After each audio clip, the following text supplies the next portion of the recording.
medianoche.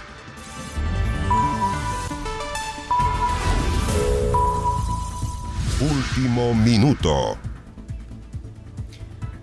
Muy buenas noches, 1 de la madrugada con 25 minutos, imagen desde el Centro de Justicia. Ese es el momento exacto en que hizo ingreso al Centro de Justicia Raúl Escobar Poblete, más conocido como Comandante Emilio, quien es indicado como el autor material del asesinato del senador Jaime Guzmán en 1991. Esto tras una extradición que se confirmó durante la jornada de este miércoles. Fue extraditado desde Guanajuato en México y debe comparecer ahora ante la justicia chilena, pero luego debe volver Raúl Escobar Poblete hacia México debido al tratado de extradición vigente entre Chile y México. Debe regresar porque ya está cumpliendo una pena de 60 años de cárcel por secuestro. Estamos en contacto ya con Pamela Araya, que está en el Centro de Justicia. Pamela, te escuchamos.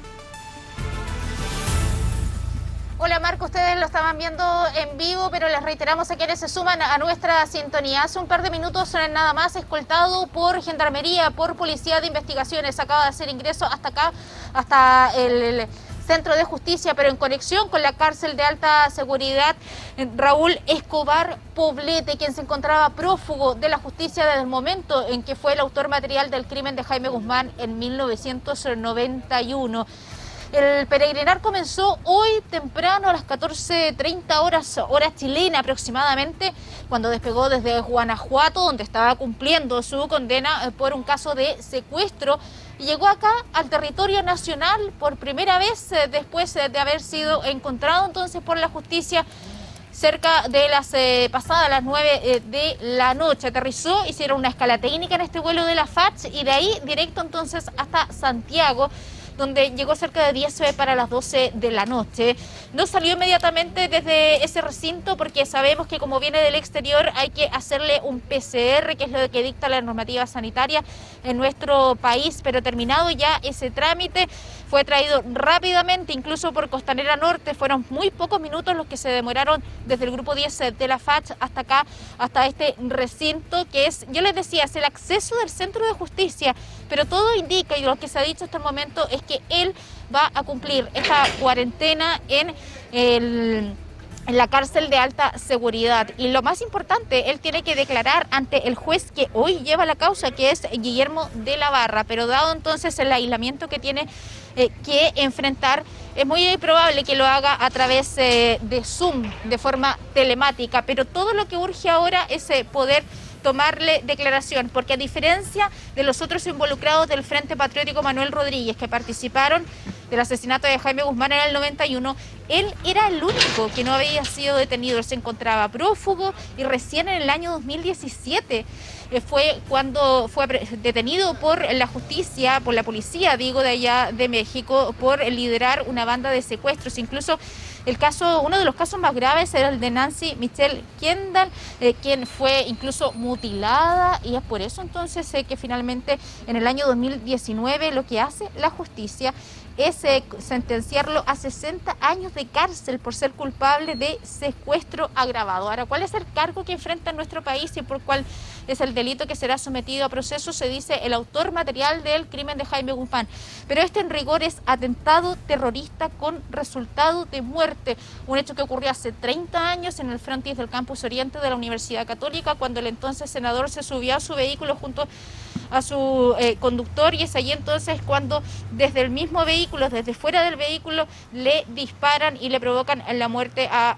Jaime Guzmán. Es un hecho que aquellos que pedían justicia por esta situación estaban esperando hace muchos años, desde el momento entonces que se produjo este asesinato. Es, podríamos decir, un hecho inédito en la justicia chilena, porque yo les decía, es primera vez que va a comparecer ante la justicia, pero hay algo que tú has recalcado, Marco Fleming, y que es necesario también recordar.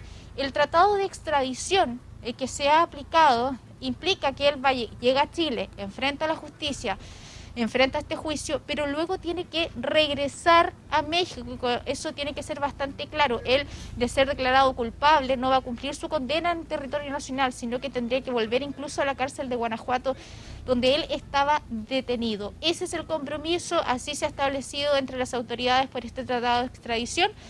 Así que hay que ver primero cuánto irá a durar todo este proceso ante la justicia chilena por el asesinato de Jaime Guzmán, porque ya sabemos, al menos tenemos otros dos casos. Tenemos a Hernández Norambuena, al llamado comandante Ramiro, que finalmente, luego de ser extraditado desde Brasil, donde también estaba detenido por un caso de secuestro, fue traído a nuestro país, está cumpliendo una condena en Chile, estaba en la cárcel de alta seguridad, pero debido a algunas mantenciones que se están haciendo, e incluso porque él hizo unas acusaciones de algunas situaciones complejas que está viviendo en la cárcel, finalmente, en concreto, fue llevado hasta el penal de Rancagua, que también cumple características para que él pueda estar ahí sin mayores problemas, porque tiene características de una cárcel de alta seguridad. Acá la verdad es que nosotros, una vez que vimos entrar la caravana, se confirmó el lugar donde iba a estar, porque era completo el hermetismo, había mucha información que no se revelaba, a diferencia de otros casos, por ejemplo. Por eso que se barajaron muchas opciones, todas eran una posibilidad, hasta que finalmente, al nosotros verlo acá, tuvimos la contratación que llegó hasta este recinto. De hecho, una de las imágenes de nuestro compañero Felipe Gamboa estaba mostrando el interior de este estacionamiento donde ingresó estos vehículos, que en uno de ellos estaba precisamente Raúl Escobar Poblete. Si queremos hacer un recuento, yo les contaba la situación de Hernández Norambuena, pero hay otro involucrado en el caso de el asesinato de Jaime Guzmán. Estamos hablando del llamado que le llaman el negro. Estamos hablando de Ricardo Palma Salamanca, quien también fue requerido por la justicia chilena. Él está en Francia actualmente y se le concedió asilo político. Es por eso entonces que no han podido de parte de la justicia chilena traerlo al territorio nacional, pero hay que decir que también él es uno de los prófugos, porque dentro de quienes estuvieron involucrados en el crimen de Jaime Guzmán, protagonizaron esta llamada fuga del siglo en este helicóptero que llegó hasta el patio de la cárcel de alta seguridad en el año 96. Bueno, en ese helicóptero hay que ser bastante claro, ahí no escapó, porque somos bastante claros, porque digo, no escapó Raúl Escobar Poblete, porque yo les decía, él siempre estuvo prófugo, nunca pudo ser capturado. Por eso la relevancia en el marco de la investigación y el proceso por el asesinato de Jaime Guzmán, porque es primera vez entonces que él ahora va a hacer frente a este caso de la investigación que hasta un tiempo atrás se la llevaba el juez Carroza, el juez Mario Carroza, pero ahora ha sido tomado el caso entonces por el juez de la Corte de Apelaciones. Yo les decía, Guillermo de la Barra. Esta es la situación en vivo entonces que le estamos mostrando nosotros desde el Centro de Justicia, por supuesto bien atentos a lo que va a pasar en las próximas horas con el ex frentista, el llamado comandante Emilio. Claro, Pamela, seguimos entonces atentos a esta información, a esto que se ha llevado a cabo desde las 14 horas de este miércoles, entonces, cuando comienza y cuando se confirma todo este procedimiento de extradición temporal, hay que decirlo, porque debería regresar quien es conocido como comandante Emilio Raúl Escobar Poblete a México a cumplir esta condena que tú nos mencionabas por el secuestro de una ciudadana franco-estadounidense que fue una de las secuestradas por este grupo que habría sido liderado por Raúl Escobar Poblete en México. Un grupo con el que habrían cometido varios secuestros y pedían altas sumas de dinero. Ramón Alberto Guerra Valencia era el nombre, el alias que utilizaba Raúl Escobar Poblete en México. Al momento entonces de efectuar estos secuestros. En ese país fue detenido Raúl Escobar Poblete el año 2017.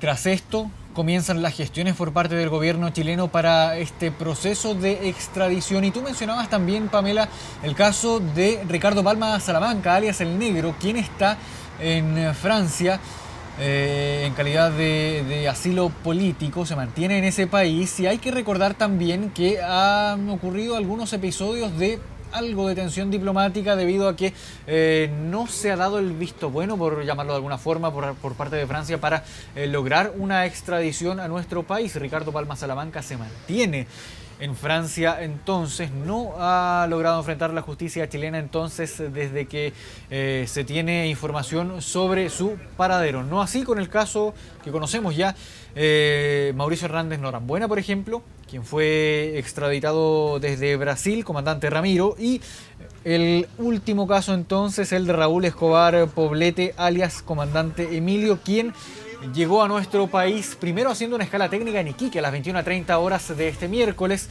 luego llegando a Santiago de Chile, el grupo 10 de la FACH, cerca de las 23 horas con 50 minutos tras un proceso que incluyó el ingreso a través del grupo 10 de la FACH a nuestro país de comandante Emilio. En estas últimas horas hace ingreso, se le hace una toma de examen PCR y una hora después aproximadamente comienza todo este traslado hacia el centro de justicia. Estamos con Rodrigo Pérez también, que estuvo en todo este operativo de traslado desde el grupo 10 de la FACH hacia el centro de justicia. Te escuchamos, Rodrigo, buenas noches.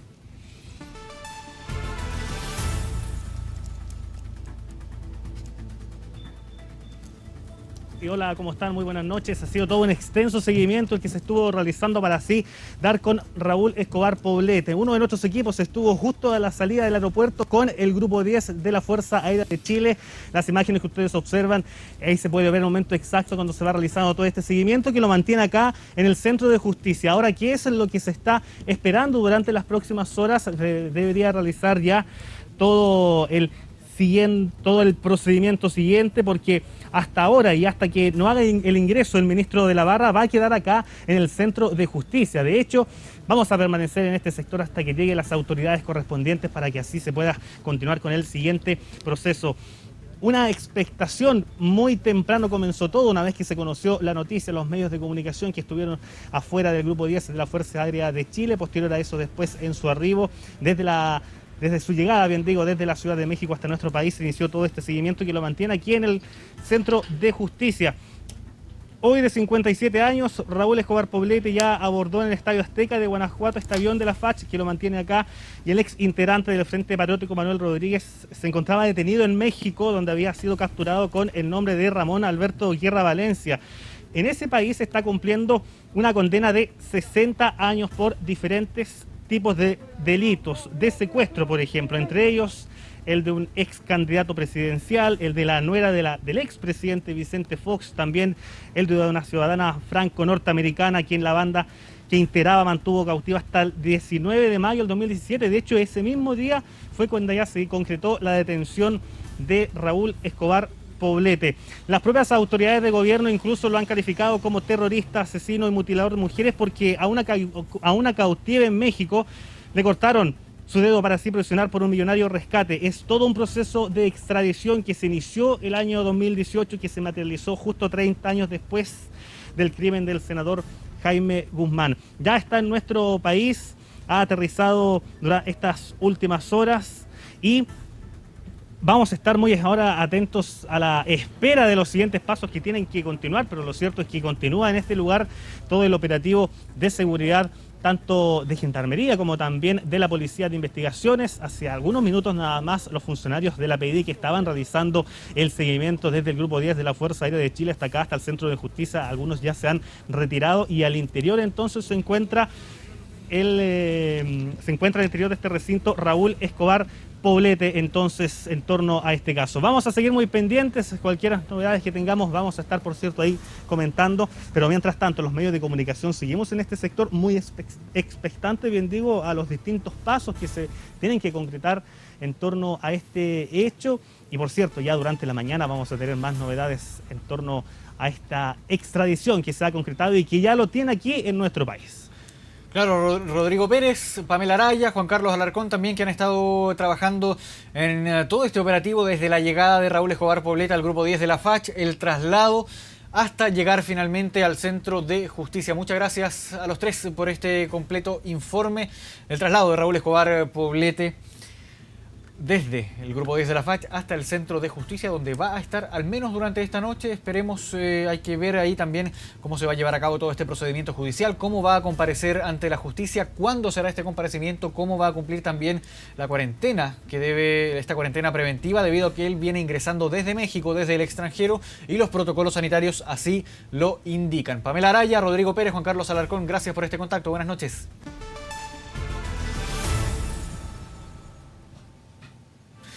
Y nos vamos a otras de las informaciones de la jornada. Vamos con política. La mesa directiva de la Convención Constitucional tuvo duras críticas hacia el gobierno luego de que la Dirección de Presupuesto rechazara la solicitud para aumentar las asignaciones de este organismo. Por primera vez, los representantes de la convención interpelaron directamente al presidente de la República, Sebastián Piñera. Señalaron que no se estaba entregando el apoyo necesario para que esta instancia se desarrolle de manera óptima. En esta ocasión recordaron el episodio ocurrido en la primera jornada del organismo, que no se pudo realizar, hay que recordarlo, por falta de recursos, y que según la mesa el gobierno dejó caer. La solicitud realizada a la Dirección de Presupuesto consistía en aumentar en 1.700 millones de pesos el dinero destinado para las asignaciones de los convencionales utilizados, por ejemplo, para contratar personal de apoyo o viáticos, algo que fue rechazado por este organismo presupuestario. Tenemos reacciones y las escuchamos a continuación. Llamamos al gobierno a asumir, al presidente a asumir su apoyo decisivo, tal cual lo ha comunicado en sus múltiples viajes al exterior, donde él ha hablado de esta convención, y queremos ver en la práctica esa disposición.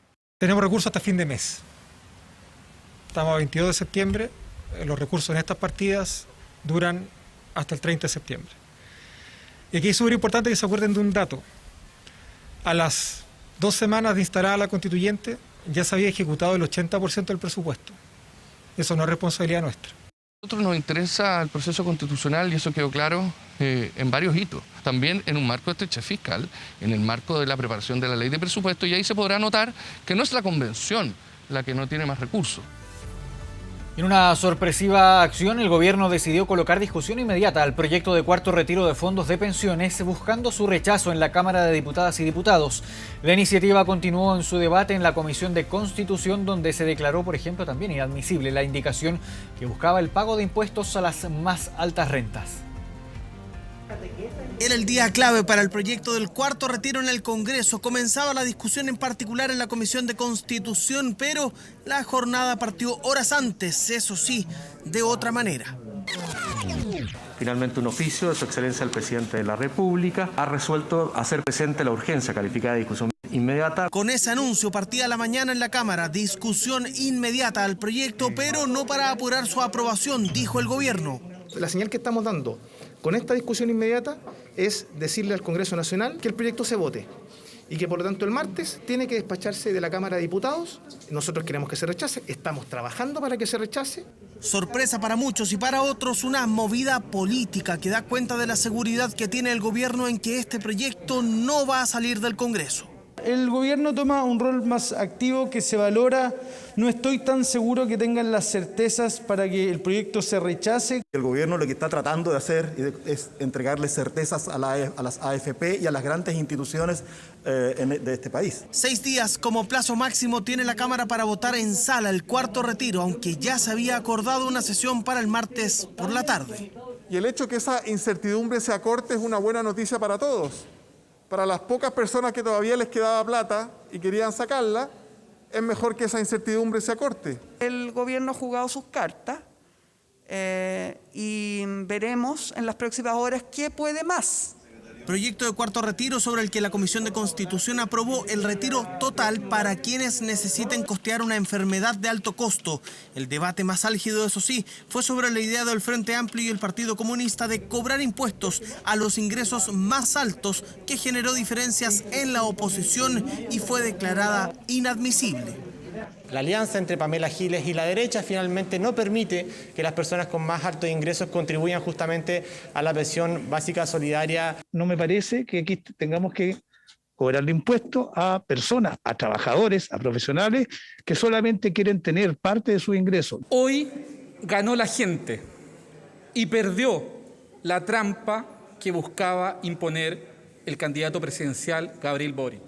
Las dudas ahora están en si se va a lograr o no el quórum mínimo en sala para aprobar este proyecto, esos 93 votos que aún no están del todo asegurados y donde el oficialismo tendría que tener al menos 15 parlamentarios votando a favor para su aprobación. Días decisivos donde se sumó un nuevo apoyo. Para poder volver a levantar sus emprendimientos, sustentar a sus familias y enfrentar la crisis del país. Por eso anuncio mi voto a favor del proyecto del cuarto retiro. Decisión tomada, al igual que otros 6 parlamentarios oficialistas, sector político donde se busca evitar la fuga de votos. La cantidad de presiones que se ha estado recibiendo hoy día por parte del gobierno en particular ha sido de tal nivel que ha complicado mucho. Ha sido incluso más que el primer retiro. En el cuarto retiro no hay ninguna presión de ningún tipo, nada. Si alguien ha llamado a una persona es para conversar, dialogar. Cuarto retiro de fondos que el lunes tendrá que analizarse hasta total despacho en la Comisión de Constitución y el martes vivirá su jornada decisiva. Y es que si no se alcanza el quórum para su aprobación en general, no solo se cae el proyecto, sino además no podría presentarse otro igual en los próximos 365 días. Y en otro ámbito de toda la discusión que rodea las pensiones, el sistema de pensiones, apoyo casi unánime al aumento en la pensión básica solidaria, pero cuestionamientos respecto al financiamiento y a que no se consideran cambios en las AFP. La discusión por la ley corta de pensiones comenzó en el Congreso y el gobierno espera que se vote durante la próxima semana, aunque la presentación de indicaciones podría retrasar la tramitación. Comenzó la discusión, se inició el debate de la llamada ley corta de pensiones. Y las diferencias ya se evidenciaron. La propuesta que ha entregado el gobierno es lo suficientemente robusta y además bien justificada en lo económico. Yo creo que ahí estamos absolutamente al debe en cómo se calculan las pensiones. Y yo creo que vamos a volver a insistir en lo que tiene que ver con la tabla de mortalidad una y otra vez. La Democracia Cristiana ya anunció que presentará indicaciones al proyecto que busca elevar la pensión básica a casi 179.000 pesos y ampliar la cobertura del pilar básico solidario. Dicen que se debe avanzar más. Nos quedó absolutamente corta porque no toca un ápice el tema de las AFP. Sabemos que el alza de 12.000 pesos para algunas personas puede ser importante, pero nosotros queremos ir más allá. No hay que pedirle a un proyecto de ley que lo que busca es fortalecer el pilar solidario, que se haga cargo de una reforma previsional total, que es la que está en el Senado. El superintendente de pensiones valoró el proyecto y detalló que la iniciativa permitiría beneficiar a más del 80% de los adultos mayores en Chile. Ya nos estamos acercando a la universalidad. Muy importante y por eso es tan clave que este proyecto se pueda aprobar. Y en la oposición hubo voces que mostraron disposición a que el proyecto se tramite lo más rápido posible. Y yo siento que este proyecto es bueno, usted sabe, ministro, que no lo podemos rechazar. Vamos a hacer todo lo posible en esta comisión por mejorar los montos, mejorar el proyecto con indicaciones, pero no lo podemos rechazar, al menos yo. Discusión donde también hubo cuestionamientos a las exenciones tributarias que el gobierno busca modificar para obtener recursos.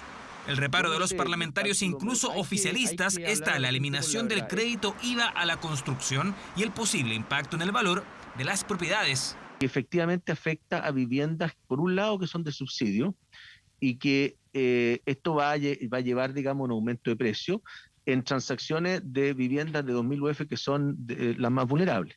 Pero el gobierno detalló que el impacto sería absorbido mayoritariamente por el Estado, ya que se trata en muchos casos de construcciones con subsidio a la vivienda. Por eso el mismo ministro de Hacienda defendió el esquema que cambiará las franquicias tributarias. Las exenciones que en este momento nos permiten, ¿no es cierto?, recaudar, pero también no afectar o afectar lo menos posible el proceso de reactivación. La discusión continuará este jueves con nuevas audiencias en la Comisión de Trabajo y se espera que la votación en general del proyecto se realice la próxima semana. Las indicaciones pueden efectivamente producir un cambio real en el sistema de pensiones que hoy día tenemos. Pero así como están las cosas, es muy difícil que la bancada termine votando a favor ese proyecto. No vamos a acompañar nada de un gobierno que se acabó. ¿Están o no están dispuestos a apoyar una ley que beneficia a 500.000 de chilenos? Ese es el tema. Lo otro es música. La oposición pide cambios profundos al sistema y el gobierno que se apruebe lo antes posible porque aseguran los recursos para el aumento de las pensiones ya están. el debate por ahora pareciera será un poco más largo de lo que se presupuestó. 1:00 a.m. con 49 minutos. Hacemos una pausa y ya volvemos a medianoche.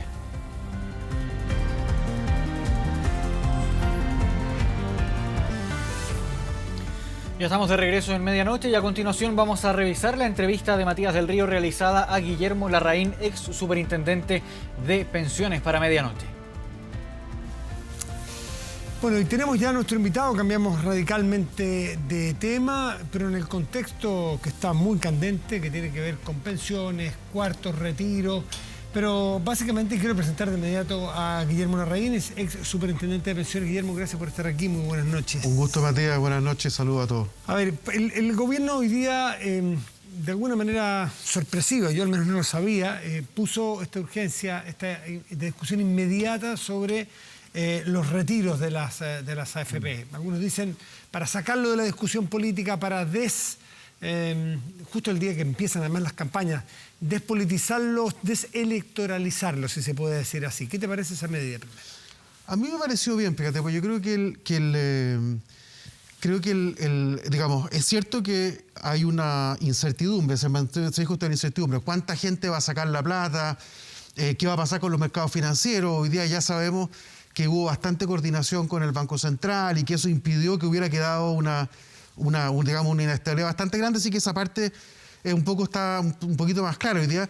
Pero es verdad que respecto del valor de los precios, del tipo de cambio, de las tasas de interés, es importante que esta cuestión de alguna forma se zanje luego. A mí me parece que es un argumento que es atendible y por lo tanto darle extrema urgencia a su discusión me parece que es una idea que es razonable. Me parece que estuvo bien eso. Y también esta tarde se supo que la Comisión de Constitución de la Cámara de Diputados declaró no admisible las indicaciones que planteaba la oposición. En particular se dice de Boric, claro, porque él es líder de una parte importante de la oposición, de ponerle impuestos a las personas que hicieran eventualmente este cuarto retiro. ¿Qué te parece una medida de ese tipo? Me parece que no lo han pensado mucho, porque la verdad es que la idea de que haya un impuesto es simplemente, primero, el impuesto no es sobre el retiro. El impuesto... El uso que hagan, ¿no? Ni siquiera. Lo que hace es decir, este ingreso que va a recibir la persona, este retiro, es constitutivo de renta, como si tú estuvieras trabajando. Esto es una fuente, es como la pensión. Claro, la pensión es renta. Un ingreso. ¿Eh? Entonces es un ingreso más. Y por lo tanto, en el pago anual de impuestos, en el global complementario. En el global complementario, tú vas a tener que declarar ese retiro que hiciste y pagar los impuestos que corresponda, si es que corresponde. Ahora, en Chile el 80% de la gente... El si es que corresponde depende del tramo, ¿no? Depende del tramo, hasta si es que gana en el fondo. Si es que el total de los ingresos de la persona durante el año fue hasta 8.200.000 pesos más o menos en el año, entonces tú no vas a pagar nada. O sea, si en el año entero tuviste menos de 8.200.000 pesos, incluyendo el retiro, no pagas ni un peso. Si es que supera eso, va a depender del tramo. El primer tramo es re chiquitito, paga un 5% del exceso más allá de los 8.200.000. Entonces la verdad es que me parece que es una cosa que es bastante razonable, es lo que se denomina justicia tributaria, que quienes están teniendo mayores ingresos, tú podrías no tenerlo, pero si lo tienes, entonces tienes que pagar un poco más y contribuir de esa forma al financiamiento del Estado.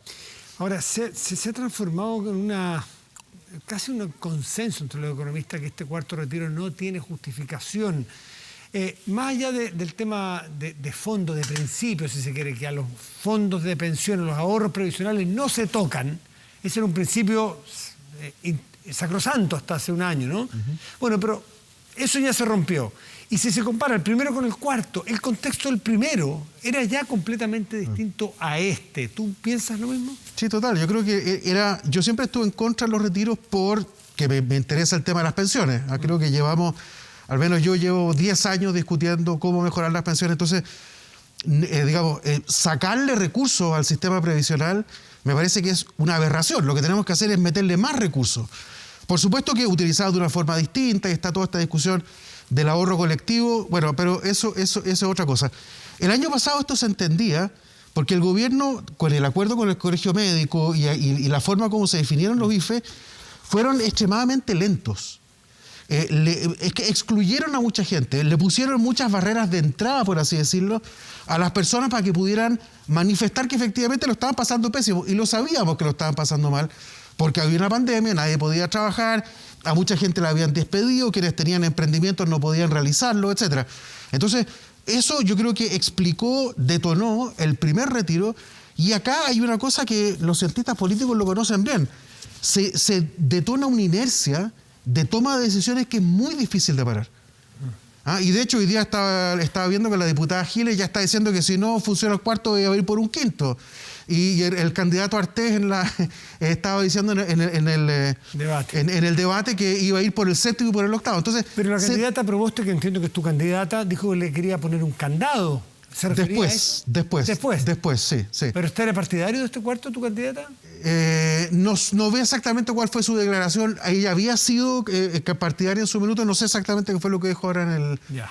Pero mira, yo creo que acá el gran problema que tenemos es que tenemos que acordar como país un sistema de pensiones que tenga sentido. Hoy día tiene sentido para algunas personas, pero para la gran mayoría de los chilenos no tiene sentido. ¿Y por qué?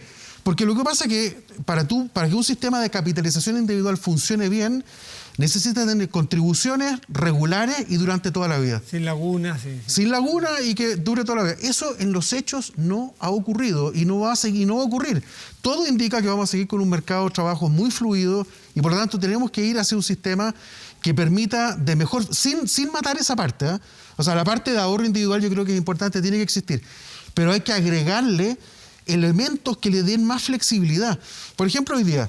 ¿Qué te parece el seguro que pone, por ejemplo, este proyecto que envió el gobierno de Ley Corta, un seguro de cesantía y para las lagunas? Sí, me parece bien, pero en el fondo no atiende a la estructura del problema. O sea, acá tenemos hoy día un sistema que sigue siendo fundamentalmente de capitalización individual y para quien tuvo esa laguna, no ahora, sino que el que tuvo la laguna en los años 80 está frito.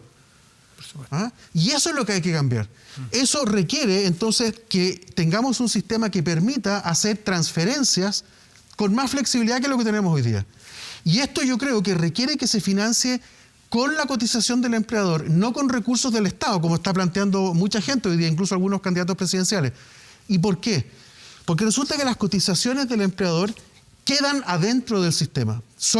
No es un impuesto, es una cotización al sistema de seguridad social. Y por lo tanto quedan al interior del sistema y solo se pueden utilizar para eso. Es como si tú metieras plata en un saquito especial que es solo para pensiones. Mientras que si tú vas... ¿Cómo? Siempre fue así, era solo para pensiones. Era solo para pensiones, pero la idea de financiarlo con impuestos generales es que tú lo que vas a tener es año a año la discusión... Bueno, le pongo un poco más de plata a pensiones, o se la pongo a salud, o se la pongo a educación, o se la pongo a vivienda, o se la pongo a quien sabe. Es un poco el miedo que hay que si el sistema es de reparto, que la administre el gobierno de turno y que se la pueda gastar en otra cosa. Y va a tener otras prioridades y eso es complejo. Entonces yo diría, si es tan grave como yo creo que es muy grave la situación del sistema de pensiones, entonces tenemos que financiarlo de una forma también distinta. Antes de terminar, que nos quedan unos 2 minutitos, pero es imposible, el tema de la polémica del día tiene que ver con una declaración del diputado Guillermo Ramírez de la UDI. No sé si se explicó técnicamente él, pero básicamente dice que el Banco Central, esto de las operaciones repos, que es más bien técnica, habría financiado las AFP con 10.000 millones de dólares para cuando tuvo que hacer las primeras ventas y que no cayeran los valores. ¿Nos puede explicar de qué se trata eso? Sí, lo explicó mal él, pero la idea es que lo que hace el Banco Central, que lo hace siempre, lo hizo para el estallido social, cuando hay gran inestabilidad macroeconómica, los bancos centrales lo que hacen es que estabilizan el mercado. ¿Y cómo lo estabilizan?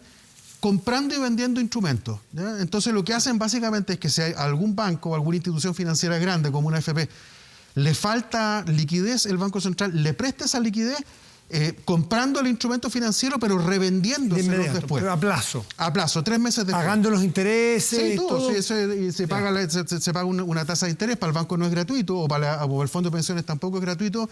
El Banco Central no sufre un perjuicio patrimonial. Y por lo tanto es la forma que tiene todos los bancos centrales del mundo de poder estabilizar la cantidad de dinero en la economía. Y eso lo hizo aquí el Banco Central, creo que funcionó muy bien.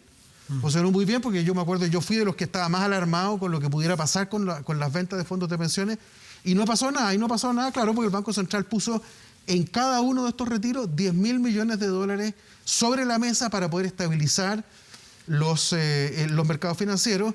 Esos recursos ya fueron devueltos, digamos, hubo una utilización parcial en el primero, el segundo, el tercero fue el que más utilizó. Queda solo un pedacito, según dice el comunicado del Banco Central ahora en la noche, queda solo un pedacito que las AFP lo devuelvan. Hay un contrato para eso, así que la verdad es que lo tienen que hacer y lo van a hacer, no me cabe la menor duda. No hay escándalo como denuncia Ramón López, por ejemplo, tu colega de la FEN, economista, que dice que tiene que explicarse este escándalo que el Banco Central financió a la AFP. No, para nada, no financió a la AFP. Lo que hizo fue estabilizar los flujos de venta de instrumentos financieros que tenían que producir la AFP para poder entregarle plata, dinero en efectivo, a las personas en sus cuentas corrientes. Entonces lo que hizo el banco fue establecer un mecanismo mediante el cual eso lo podría estabilizar y que no quedara la escoba con el tipo de cambio, con las tasas de interés. Mecanismo que, según explicaba el Banco Central, está dentro de sus facultades legales. Está dentro de sus facultades legales y lo hace regularmente con los bancos, también con la AFP, cuando vende instrumentos de política monetaria todo el tiempo. Los programas de la programación monetaria del Banco Central, no para eventos específicos y tan inesperados como la venta de los fondos de pensiones, pero la programación monetaria del Banco Central se hace con mucha antelación. Todo el mercado sabe que el banco va a empezar a vender y que tiene que recomprar algunos que están comprometidos, etc. Así que es todo perfectamente transparente. Guillermo Larraín, ex superintendente de pensiones, gracias por estar aquí esta noche. Muchas gracias. Que vaya muy bien. Gracias. Buenas noches. Pausa y volvemos, espérenos. Y este miércoles fue el inicio del periodo legal de las campañas presidenciales. También fue una jornada en la que se llevó a cabo el primer debate televisivo de los candidatos ya confirmados a la presidencia. Fueron 4 en esta ocasión. Vamos a escuchar a continuación las palabras, un pequeño cruce de palabras ahí, principalmente hablando del tema de pensiones, algo que ocurrió en el debate de CNN Chile y Chilevisión. Y estoy a favor del cuarto retiro pensando principalmente en las mujeres. Hoy día son 900.000 las mujeres que han logrado obtener la pensión de alimentos, las que viven este síndrome de Parisi, gracias a que ha habido retiros. Lo que ha planteado el candidato Sebastián Sichel, fue un lapsus, es lo que ha venido planteando durante mucho tiempo este gobierno. Es más de lo mismo, es proteger el modelo de administradores de fondos de pensiones. Me gustaría saber si el señor Artés retiró el primero, segundo y tercero de sus retiros. Retiré los 2 primeros y estoy ya en trámite para entrar en el tercero y enseguida voy por el cuarto, el quinto, hasta terminar con la AFP. Un piso común para todos los chilenos, que todos tengamos una pensión básica universal garantizada, que cada chileno elija dónde y en qué cuenta quiere que quede sus recursos. Por lo tanto, estoy preocupado, como profesor de Derecho Constitucional, que no estemos debatiendo sobre el fondo de la Constitución. Para nosotros, el objetivo es construir un sistema de seguridad social, como tienen la mayoría de los países desarrollados. Y es imposible desentenderse, Sebastián, de los problemas que ha tenido la economía de las familias cuando uno recorre Chile. La única coalición que ha respaldado la violencia en Chile es la que representa José Antonio Kast y la que apoya hoy día a Sebastián Sichel. Aquí el que se reunió con terroristas, el que defendió al frente Manuel Rodríguez, el que exhibió una polera a Jaime Guzmán asesinado fue él. Así que tú has ejercido violencia en contra de las personas. Tengo la capacidad de reflexionar respecto a mis errores y pedir perdón. Y en el caso de la polera que tú mencionas, eso fue exactamente lo que hice. Quienes son responsables de las graves violaciones a los derechos humanos no tienen solamente que pedir perdón, tienen que responder ante los tribunales internacionales por esas graves violaciones a los derechos humanos. Así que, tal como dije en un primer debate, señor Piñera está avisado. Se le va a perseguir por las graves violaciones a los derechos humanos cometidas en su mandato. ¿Usted pediría perdón? Sí, siempre que un agente del Estado viole los derechos humanos, tiene que hacerlo. Vamos a restablecer el respeto a Carabineros de Chile y a las policías de investigación y a Gendarmería, porque ellos han sido siempre catalogados como lo que no son. Carabineros de Chile es una gran institución que no viola los derechos humanos. 5 candidatos presidenciales entonces que participaron en este primer debate televisivo de CNN Chile y Chilevisión. 2 de la madrugada con 17 minutos. De esta forma llegamos al final de medianoche. Nosotros en Canal 24 Horas seguimos con noticias durante toda la madrugada. Muy buenas noches.